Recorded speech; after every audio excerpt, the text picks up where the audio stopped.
তো আপনাকে এখানে দেখাবে যে পূর্বরূপ আপনি যে আবেদনগুলা তথ্যগুলো যে দিয়েছেন সেই তথ্যগুলো আপনার ঠিক আছে কিনা সেটা আপনি চেক করবেন।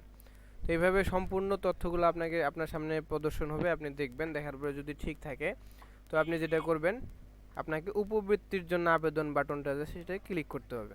এখানে আপনাকে লেখা উঠবে যে অনুরোধ নিশ্চিতকরণ, একবার অ্যাপ্লিকেশন সাবমিট করার পর তথ্য পরিবর্তন করা যাবে না। আপনি হ্যাঁ বাটন যদি চাপ দিয়ে দেন আপনি আর কোনো তথ্য পরিবর্তন করতে পারবেন না, আর যদি না দেন তাহলে আপনি পরবর্তীতে আরও তথ্য পরিবর্তন করে সাবমিট করতে পারবেন। তো আমার আসলে সব তথ্য একদম পরীক্ষা করা শেষ, তো আমি হ্যাঁ বাটনে চাপ দিয়ে দিব। আপনারা এইভাবে হ্যাঁ বাটনে চাপ দিয়ে দিবেন, দেওয়ার পরে একটু অপেক্ষা করবেন।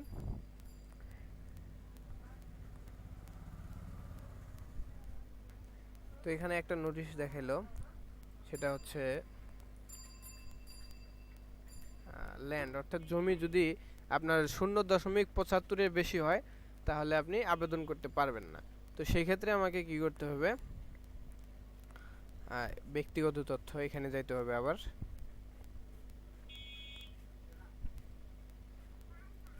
অভিভাবকের তথ্য, হ্যাঁ অভিভাবকের তথ্য এখানে আসতে হবে।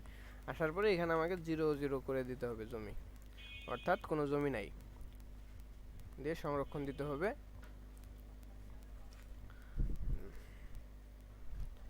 অর্থাৎ আপনার যদি 0.75 পর্যন্ত জমি থাকে সেক্ষেত্রে আপনি আবেদন করতে পারবেন না। তো আপনাকে অবশ্যই ভূমিহীন অথবা জমি নাই এরকম হইতে হবে, তাছাড়া কিন্তু আপনি আবেদন করতে পারবেন না।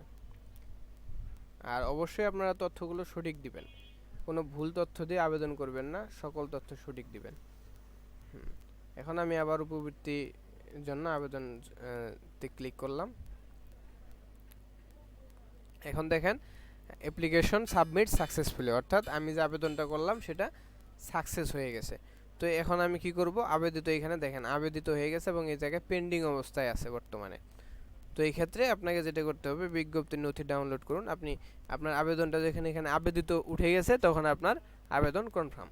তো সম্মানিত ভিউয়ার, আজকের এই পর্যন্তই ছিল। আর অবশ্যই আপনি আমার চ্যানেলটি সাবস্ক্রাইব করবেন, আপনাদের মাধ্যমেই আরও নতুন নতুন ভিডিও তৈরি করার অনুপ্রেরণা জাগবে। তো সকলকে ধন্যবাদ, অবশ্যই চ্যানেলটি সাবস্ক্রাইব করবেন। ধন্যবাদ।